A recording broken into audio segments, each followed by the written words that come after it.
This month is looking to be like a fantastic month for nerds, comic book lovers, all things geeky. We have the Wonder Woman 1984 trailer coming out this week, the Black Widow trailer coming out this week as well. Very strongly implied that we're getting a Ghostbusters trailer this month. We've got some more updates on the Batman. It's just a good time to be a geek, alright? But what we're going to be talking about today specifically is the Batman, because there have been a few updates since the last time we talked about the Batman. In my last video, I gave a description on what the suit will be looking like. Very excited to see what that could turn out to be, but more details about the movie. We have Arkham Asylum confirmed. We have new casting details about a villain in the movie. That and so much more, guys, so be sure you're dropping a like down below. Comment what you think of all this news and what you're most excited to hear about in the month of December. So one of the big things that happened since the last time we talked is that they have cast the crime boss himself, Falcone, who's going to be played by John Turturro, and right there, okay, one really cool thing that we have the Falcone involved in this movie. If you don't know who he is,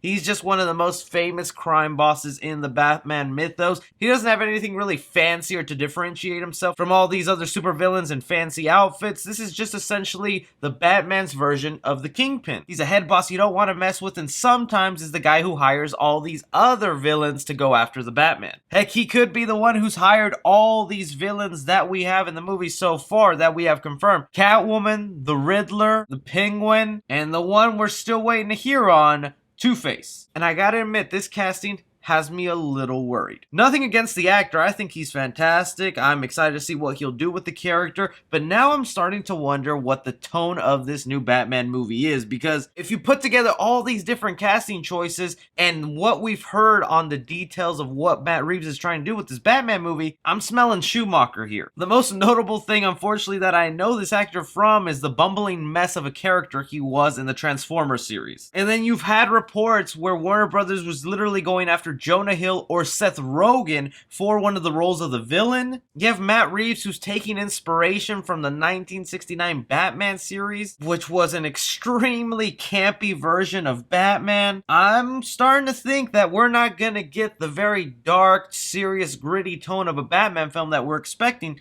that we might actually get something a little more lighthearted, a little more campy, and with everything that's happened so far with DC's recent success, it could lead that way. I just mean if you take the movie of Shazam and Aquaman, who had more lighter, fun tones to them that felt adventurous and almost family-friendly to a sense, it worked out for them, gave them critical praise, and a good amount of money at the box office. Now, of course, we can't ignore the elephant in the room. The Joker made the $1 billion on an R-rated budget, but ain't no way is Warner Bros. Ever doing an R-rated Batman. I'm sure they're probably considering it now, knowing that the Joker made $1 billion, but the money is still in the PG-13 game for Batman, and seeing this added casting choice just has me thinking this might be a little campy and lighthearted. And you know what? We've gotten enough dark, gritty Batman that could actually work out. I just fear how that could play out in today's modern times, because it could all end up looking like the Schumacher Batman movies, and next thing you know, we have bat credit cards, bat nipples, shots of butts when someone is putting their costume on.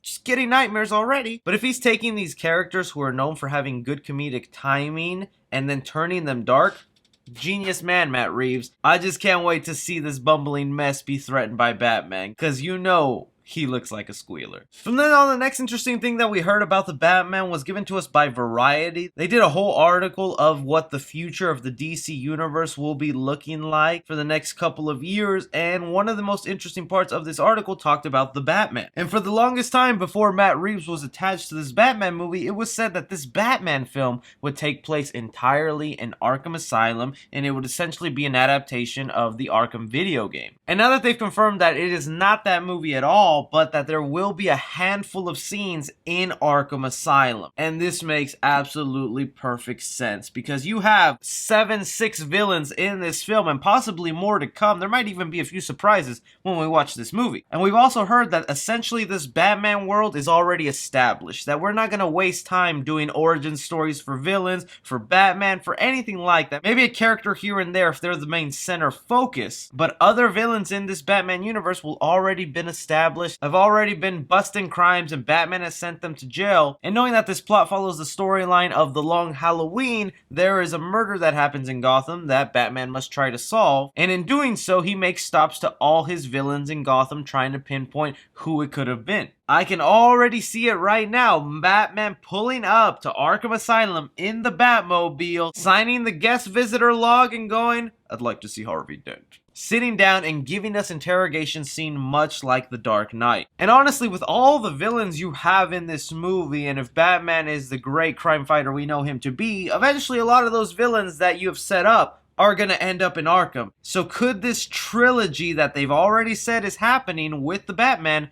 could lead up to the Arkham Asylum movie, where every movie you have a bunch of villains that are being put away. By the third film, Batman gets trapped in Arkham Asylum, and all the villains that we followed in the previous movies come after him now.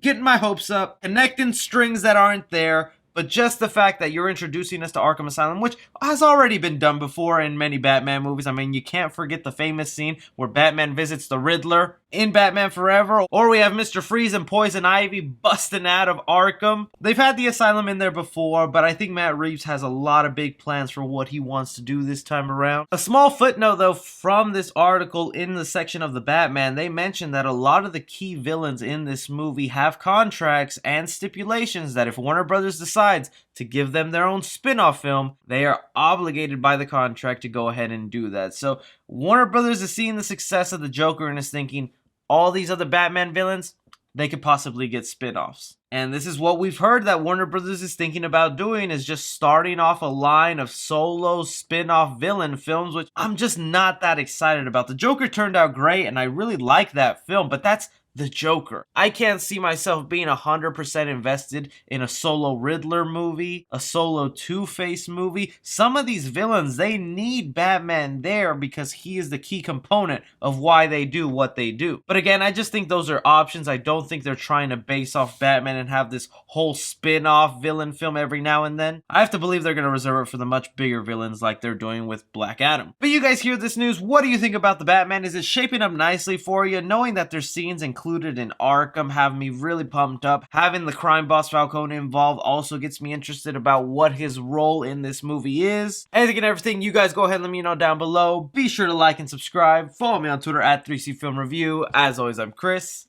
Take care.